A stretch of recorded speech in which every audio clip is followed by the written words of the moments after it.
Olá, meus amigos, bem-vindo ao curso de Audiência Trabalhista na Prática, que será ministrado por mim, Rafael Salles, e pelo meu amigo Marcelo Muniz, que virá nos blocos mais adiante. De antemão, é um grande prazer estar podendo entrar aí na sua casa e trocar um pouco da nossa vivência, da nossa atuação com o direito do trabalho, em especial em audiências trabalhistas, ao longo desses últimos 6 anos na advocacia. A gente vai tentar, então, fazer um pouco de um misto do aspecto teórico, do aspecto legislativo, mas em especial focado naquilo que o advogado precisa saber para ter uma boa atuação durante a audiência trabalhista. Então, a gente começa fazendo uma indagação: por que fazer esse curso? Para que fazer esse curso? Quando a gente pensou exatamente em você, que tem alguma dificuldade, que tem dúvidas, que quer saber como se portar, quer saber como tratar com o juiz, como preparar o seu cliente para a audiência, como se preparar para fazer uma boa audiência. Enfim, essas são as nuances que nós vamos buscar, através desse curso, passar para você. Então, de antemão, queria lhe parabenizar por estar fazendo esse curso e venha viajar com a gente nessa viagem que será excepcional, tenho certeza. A gente vai iniciar falando do conceito de audiência trabalhista. A audiência é um ato formal e público indispensável com obrigatoriedade da presença das partes, que podem estar acompanhadas de advogados com tentativa de conciliação, resposta do réu, onde o processo é saneado, suprindo eventuais nulidades, são fixados os pontos controvertidos e as provas serão produzidas, além da oitiva das partes e testemunhas, podendo também ter as razões finais e, em alguns casos, a sentença. A gente vai já verificar. Independente desse grande conceito que a gente falou, a audiência, em outros termos, é o momento em que você vai ter a última oportunidade de produzir provas necessárias ao seu processo. Por exemplo, é onde você vai poder impugnar determinados documentos que formalmente demonstram a realidade, mas que, através dos depoimentos testemunhais, é possível demonstrar que há uma realidade distinta. Então, esse momento, a audiência, ele é muito importante. Além disso, é onde as partes vão poder ter ali a sua última tentativa de conciliar antes da sentença. Então, você vai poder passar ao seu cliente os riscos de uma eventual condenação. Se você estiver pelo reclamante, nossa produção de provas, não sei se está legal, talvez esse acordo esteja razoável frente a isso. Então, tudo isso a gente vai poder vivenciar durante a audiência trabalhista. E para isso é preciso a gente destacar que no processo do trabalho a gente pode classificar a audiência trabalhista em 4 tipos. O primeiro dela é a audiência una. O que quer dizer uma audiência una? Onde é que eu vou verificar se a audiência é una ou não? Bem, a CLT, em regra, ela estabelece que as audiências serão unas, ou seja, um mesmo ato, uma mesma audiência, servirá para tentativa de conciliação, instrução do processo e julgamento, caso não haja a composição. Isso é uma audiência una, é uma audiência que no único ato será realizado todos esses procedimentos. Algumas varas adotam esse sistema sempre quando o processo é de rito sumaríssimo ou sumário. Sumário até 2 salários mínimos, o sumaríssimo acima de 2 até 40 salários mínimos. Quando é adotado esse tipo de rito, geralmente as varas adotam a audiência una. Algumas varas adotam, por outro lado, o sistema da audiência inicial, que é a próxima que a gente está tratando. A audiência inicial, geralmente, algumas varas adotam quando o procedimento escolhido é o ordinário. Qual é o procedimento ordinário? Vamos lembrar? É aquele em que a causa tem valores acima de 40 salários mínimos. Então, toda vez que for acima de 40 salários mínimos, será rito ordinário. Algumas varas utilizam esse sistema de audiência inicial. O que é que acontece na audiência inicial? O juiz ele recebe a defesa, que é apresentada, e pergunta se há possibilidade de composição, de conciliação. Não havendo, ele designa uma nova audiência, que será a nossa terceira, que é a audiência de instrução. Sempre vai ser inicial no rito ordinário? Não, nem sempre. Porque, como a gente falou anteriormente, a CLT estabelece que, em regra, as audiências serão unas. Algumas varas, aí é importante que você conheça o procedimento no seu município. Algumas varas, elas adotam esse sistema de audiência inicial quando o rito é ordinário. Então, quebrada a audiência, ou seja, marcada a audiência inicial, não tendo a conciliação, o juiz vai marcar o terceiro tipo de audiência que a gente vai destacar, que é a audiência para instrução do feito, ou seja, para colhida de depoimentos, tanto de partes quanto de testemunhas.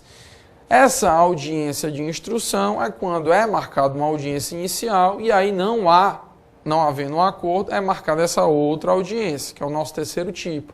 E por fim, temos a audiência de julgamento, que é aquela audiência designada apenas para o magistrado proferir a sentença. Geralmente não precisa da presença das partes. Alguns juízes, após a audiência de instrução, eles já designam uma data dessa nova audiência, que é mais para constar como uma prática, porque na prática não vai haver uma audiência, é apenas a data em que o magistrado vai proferir a sua decisão final a respeito daquele processo. Vamos seguindo adiante. Como todo estudo que devemos fazer no direito, a gente vai tratar agora da questão dos princípios que envolvem a audiência trabalhista.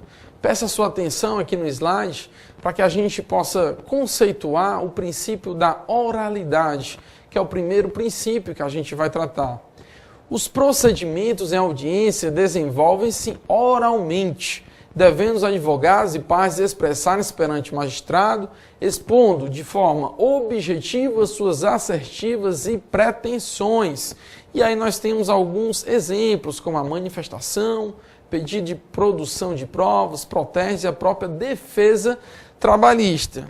Esse princípio, eu diria que é um grande norte que existe na audiência trabalhista, diferentemente de outros procedimentos.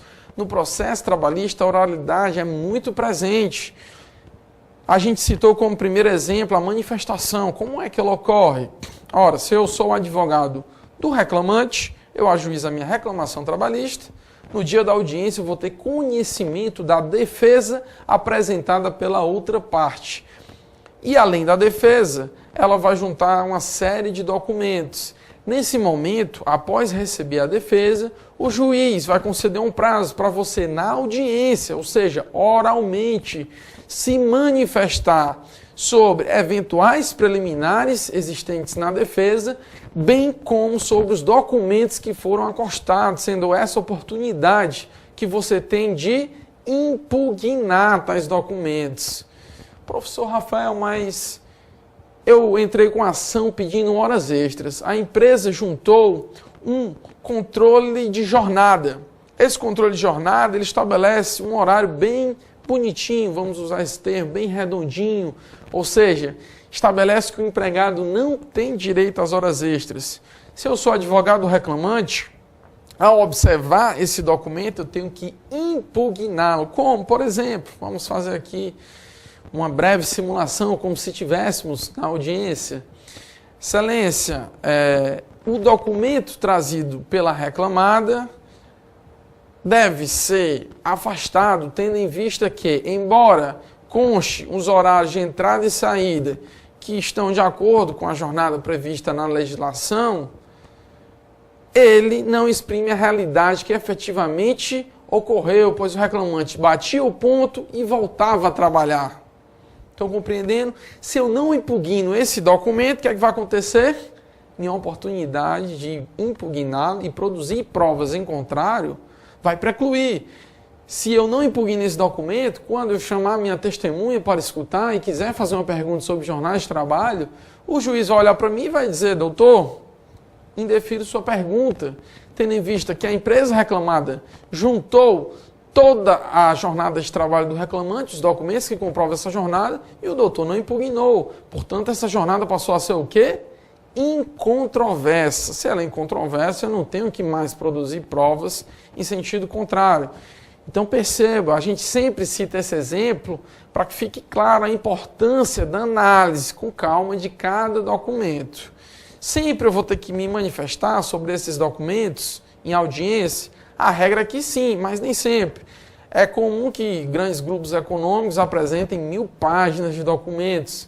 Humanamente, fica difícil de você ler 1000 páginas de documentos e se manifestar ao mesmo tempo.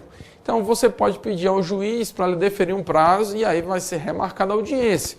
Mesmo em rito sumaríssimo, a grande maioria dos magistrados concede esse prazo para manifestação, tendo em vista, às vezes, a complexidade da ação e a quantidade de documentos apresentados.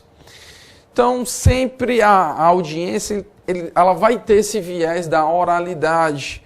Eu vou fazer minhas perguntas à parte ex-adversa no seu depoimento pessoal, às testemunhas, tudo através desse princípio da oralidade. Vamos à análise do nosso próximo princípio.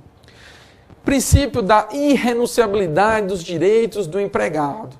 O artigo 444 da CLT, ele prevê a liberdade das relações contratuais de trabalho entre empregadores e empregados, desde que os contratos não afrontem as normas de proteção ao trabalhador, as normas coletivas e a jurisprudência. Conclui-se assim que o empregado não pode renunciar aos seus direitos trabalhistas a favor de seu empregador. O que é que isso tem a ver com a audiência trabalhista? Ora, hoje, talvez se a gente for atrás de uma estatística, grande parte das audiências trabalhistas versam sobre verbas rescisórias, sobre horas extras, enfim, são os pedidos mais cotidianos. E o que é que acontece? A pessoa entra com ação pedindo 100 mil reais e faz um acordo de 2 mil. Professor, e o princípio da irrenunciabilidade dos direitos do empregado? Bem, é claro que, na prática, um princípio para ser efetivado nem sempre é possível. A gente tenta passar com que ele seja o mais próximo disso. Então, alguns magistrados, por exemplo, aqui no estado do Ceará, estamos falando aqui do Ceará, eles não homologam acordos cujos valores sejam inferiores às verbas rescisórias. Então, se o trabalhador entrou com ação pedindo 20 mil reais, 10 mil de verbas rescisórias, 10 mil reais de horas extras, eles fazem um acordo em cima das horas extras. Dispensam os 10 mil reais, mais os 10 mil de verbas rescisórias, eles não fazem, em homenagem a este princípio, pois entendem que as verbas rescisórias seria o patamar mínimo que um trabalhador deve receber. Eu, particularmente, tenho esse mesmo entendimento. Verbas rescisórias é algo inegociável com relação a valores, apesar de que pode ser negociado um parcelamento, 4 vezes, 5 vezes, dependendo do nível financeiro da empresa, da situação econômica da empresa. Na negociação, isso também tem que ser levado em consideração. Então, esse princípio existe, mas a gente vê ele ser mitigado.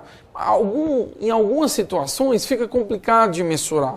No exemplo das horas extras, o empregado está pedindo 10 mil reais em horas extras, mas ele tem que comprovar que trabalhou aquelas horas extras e nem sempre é possível. Então, fazer um acordo em cima das minhas possibilidades processualmente falando, ou seja, eu alego 2 anos de horas extras, mas levei uma testemunha que vai comprovar apenas 1 ano. Se eu pedir 10 mil reais, 5 mil reais ali caiu. É razoável que eu faça um acordo em cima desse valor que eu tenho condições de comprovar, sem estar ferindo esse princípio da irrenunciabilidade dos direitos do empregado. Ok? Vamos para o nosso próximo slide, nossa próxima análise. Princípio da verdade real. Um dos principais princípios a serem efetivados no momento da audiência. O que é que estabelece esse princípio? Ele diz que a realidade dos fatos que efetivamente ocorreram, ela se sobrepõe à realidade produzida por documentos. Ou seja, a realidade formal, produzida através de documentos, é inferior à realidade real, ou seja, aquela que efetivamente aconteceu. Isso é importante na audiência trabalhista, eu diria que é um dos princípios essenciais. Por quê? Justamente porque é na audiência trabalhista, através da colhida de depoimentos, que eu vou conseguir impugnar documentos que expressam realidades distintas do que ocorreu. Utilizando o exemplo que a gente acabou de citar, havendo um controle de frequência perfeito, que diz que o empregado trabalha no máximo 8 horas por dia, 44 por semana, se eu estou entrando com a ação, por exemplo, alegando que em cada dia da semana, de segunda a sexta, eu estou trabalhando 5 horas a mais, 1 hora a mais, 5 horas a mais por semana, esses documentos vão trazer uma realidade perfeita para o empregador. Como é que eu vou conseguir impugná-los? Através de depoimentos testemunhais. Uma testemunha que diga: Excelência, o controle de frequência sempre era correto, mas há uma ressalva a ser feita, qual seja, o reclamante, assim como eu, assim como todos os empregados da empresa, eles batiam o ponto e voltavam a trabalhar sem registro de ponto. Então o ponto está lá registrado como sair das 17 horas, mas efetivamente o reclamante saía às 18 horas. E eu sei disso porque eu estava lá. O reclamante fazia apenas 1 hora, eu fazia 2. Então aqui é um exemplo clássico de como esse princípio da verdade real, ele é importante para que a gente possa tratar na nossa audiência trabalhista. Destacando aqui o artigo 765 da CLT, ele diz: os juízes e tribunais de trabalho terão ampla liberdade na direção do processo e velarão pelo andamento rápido das causas, podendo determinar qualquer diligência necessária ao esclarecimento delas. Daqui também se extrai esse princípio da verdade real. Os magistrados devem, ao máximo, tentar alcançar aquilo que efetivamente ocorreu. Vamos trabalhar agora com o nosso próximo princípio. Princípio basilar do direito processual no processo de trabalho não poderia ser diferente. Princípio do contraditório e da ampla defesa. A Constituição Federal, em seu artigo 5º, inciso 55, estabelece que os litigantes e os acusados possuem direito ao contraditório e ampla defesa, bem como o artigo 7º do novo Código de Processo Civil. Então, todas as possibilidades concedidas a uma parte deverão ser concedidas à outra, além de lhe ser dado o direito de impugnação de qualquer prova produzida. Então, no momento da audiência, se a parte autora traz um documento que não havia anexado à inicial e o juiz aceita o recebimento desse documento, eu, como advogado da outra parte da empresa reclamada, vou exigir vistas desse documento, pois, se eu não tiver, estará sendo ferido o meu direito à ampla defesa e ao contraditório. E se o juiz indeferir essas vistas, eu vou registrar o meu protesto. E isso pode ser futuramente objeto do meu recurso ordinário, alegando cerceamento do direito de defesa. Lembrando, o direito à defesa e ao contraditório está previsto na Constituição Federal, como a gente acabou de ler. Vem no artigo 7º, no artigo 5º, e é trazido como um direito fundamental. Então, é um dos princípios basilares de qualquer sociedade que vele pelo Estado democrático, como somos aqui no nosso país, e nós, na qualidade de advogados, no momento da audiência, temos que exigir, sempre que uma parte, por exemplo, apresentar uma contradita, uma testemunha, eu tenho o direito de fazer a defesa da contradita, se essa testemunha for minha. Tudo que uma parte se manifestar, a outra tem também direito de se manifestar. Essa é a expressão da ampla defesa e do contraditório no momento da audiência. Não podemos ficar calados. Às vezes eu vejo colegas que façam novos documentos, ficam ali surpreendidos e acabam que ficam calados. Não, sempre imaginem todas as possibilidades que podem ocorrer numa audiência. Perguntem exatamente aos seus clientes o que pode acontecer, o que uma outra parte pode trazer. Tentem imaginar para não serem surpreendidos. E se forem, peçam vistas, análise com calma e se manifestem, impugnem aquele documento para que não haja prejuízos para o seu cliente. Vamos aqui agora passar o nosso próximo princípio, princípio da comunhão da prova, outro princípio derivado do direito processual. no processo trabalhista também não é diferente. Uma prova trazida por uma das partes, ela passa a ser uma prova do processo, do procedimento. O que é que isso quer dizer?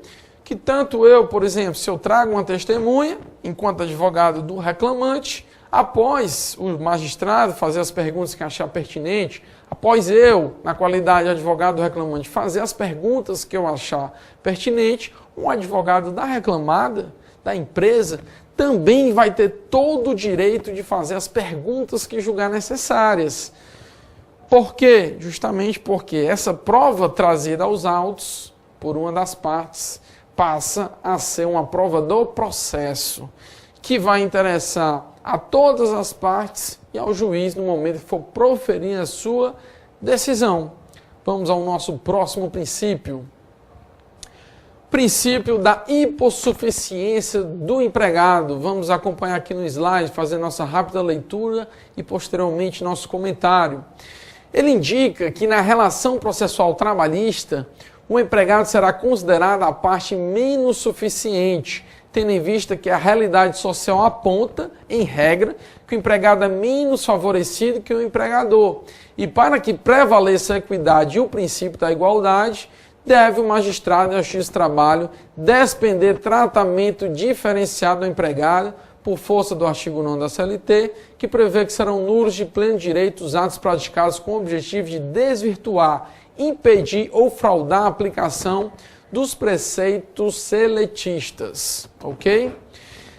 Esse princípio é importante porque ele vai derivar do princípio da proteção, que podemos extrair do artigo 7º caput da Constituição Federal, e ele vai dizer que em determinadas situações o empregado ele tem mais dificuldades, processualmente falando, por exemplo, de produzir provas. Vamos aqui raciocinar. É mais fácil para o reclamante conseguir testemunhas ou para a reclamada? Pensem um pouco, a resposta é fácil. A reclamada vai levar quem? Seus empregados. Estes vão querer depor contra a empresa a favor do reclamante? É difícil. É uma situação difícil. Se for uma pequena empresa, imagine, de 3 empregados, um deles sai, ficaram 2, esses 2 vão querer depor para o reclamante na qualidade de testemunha dele? É difícil. É mais fácil que a empresa os leve. E o que é que esse princípio? Esse princípio da hipossuficiência vai justamente tentar trazer uma paridade entre reclamante e reclamado, dando poderes iguais. Por exemplo, diferentemente do processo civil, no processo de trabalho, eu não preciso nomear as minhas testemunhas para que o reclamado tenha alguma surpresa quando chegar nas testemunhas do reclamante. Não tenha tempo hábil de tentar, não sei, não vamos imaginar que o mundo é verde, que tudo é bom. Mas a gente sabe que eventualmente a reclamada pode entrar em contato com a empresa empregadora de outra pessoa, tentar fazer alguma pressão. A gente tem que pensar também nessas possibilidades. Então, o processo trabalhista pensou. E, por isso, o reclamante não precisa nominar suas testemunhas na sua petição inicial. Ele vai levar apenas no dia da audiência. Também vamos pensar outro desdobramento desse princípio que nós podemos identificar. Quem ajuiza a grande maioria das reclamações trabalhistas, dos procedimentos na Justiça do Trabalho, são trabalhadores. Se eles faltam à primeira audiência, o processo é arquivado. E qual é a consequência se a empresa falta à primeira audiência? É decretada a sua revelia. Então, isso é mais um desdobramento desse princípio que também se aplica à audiência. Vamos aqui para o nosso próximo princípio, falando agora da normatização coletiva, que é a possibilidade da Justiça do Trabalho estabelecer o poder normativo, proferindo a chamada sentença normativa de cunho obrigatório para os sindicatos, os trabalhadores, sindicatos patronais, caso não haja acordo entre eles. Entrando um pouquinho nessa questão da norma coletiva, que isso teria a ver com a audiência trabalhista? Por que o professor está falando isso? Bem, é preciso lembrar que as audiências trabalhistas não ocorrem unicamente na primeira instância com o juiz do trabalho. Se eu tiver um dissídio coletivo, por exemplo, será designada uma audiência junto ao tribunal. Geralmente, os regimentos internos dos tribunais dizem que essa audiência será acompanhada inicialmente de conciliação pelo desembargador presidente ou vice-presidente do tribunal, que vai tentar realizar uma conciliação. Não havendo, marcará uma audiência com o pleno do tribunal para decidir a questão. Então, temos também audiências no tribunal. E o resultado dessa audiência, a sentença advinda do dissídio coletivo, é a sentença normativa, que tem força de acordo ou de convenção coletiva de trabalho, passando a gerar efeitos para as partes. Ok? Então, pode haver também essa possibilidade de haver uma audiência diretamente no Tribunal Regional do Trabalho. Vamos aqui para o nosso próximo slide. Princípio da publicidade, previsto no artigo 93, inciso 9 da Constituição Federal, que diz: todos os julgamentos dos órgãos do Poder Judiciário serão públicos e fundamentadas todas as decisões sob pena de nulidade, podendo a lei limitar a presença em determinados atos às próprias partes e a seus advogados. Em regra, pessoal, as audiências são públicas. E digo mais, é um momento, uma oportunidade de grande aprendizado. Eu, quando realizava minha audiência, marcada ali para cedinho, terminava, eu ficava na vara assistindo a processos de audiências de outros processos. Você vai aprender com grandes advogados. E aqui é uma dica que eu deixo para você que quer evoluir. Além de fazer esse curso, vá à vara do trabalho e passe uma manhã assistindo às audiências. Se informe qual é o juiz que tem a melhor técnica para conduzir as audiências, quais advogados podem ajudar você a desenvolver. E você também aprende com o erro dos colegas. Aprende também com os acertos, é preciso mencionar. Então é comum que você assista a grandes advogados atuando, a grandes magistrados atuando, e uma audiência é uma fonte perene e profunda de muito conhecimento, é uma grande oportunidade de você estar aprendendo algo. E aqui já é uma dica que a gente deixa para você. Participe de audiências trabalhistas. Sempre elas serão públicas, excepcionalmente, e são raríssimas às vezes, algum processo pode correr em segredo de justiça. Nesse caso, como a lei assim o define, apenas as partes e os advogados estarão presentes. Então, nesse caso, geralmente, eles fecham a porta. Se você tentar entrar na sala de audiência e a porta estiver trancada, provavelmente estará ocorrendo uma audiência cujo processo tramita sob segredo de justiça. Nesse caso, não há como você comparecer se você não é advogado da causa ou parte interessada. Ok? Então, o princípio da publicidade, ele nos permite esse aprendizado porque podemos assistir todas essas audiências, algo que eu recomendo bastante. A gente vai dar agora aquela pausa, voltamos em seguida no próximo bloco com mais informações sobre a audiência trabalhista na prática.